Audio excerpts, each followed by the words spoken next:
আমি খান মোহাম্মদ মামুন, আমি প্রথম আলো পত্রিকাতে কাজ করি। তো বিএনপির পক্ষ থেকে ডিসেম্বরের মধ্যে নির্বাচনের জোর দাবি জানানো হচ্ছে। আমার জানার জায়গাটা যদি ডিসেম্বরে নির্বাচন হয়, আপনারা সব আসনে লড়ার মতো, অথবা ডিসেম্বরের যে নির্বাচন যদি কোনোভাবে হয়, তাহলে সেখানে আপনারা কতটুকু লড়াই করতে পারবেন? ধন্যবাদ।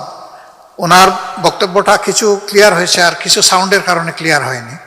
আমি বলতেছি আপনার পক্ষে।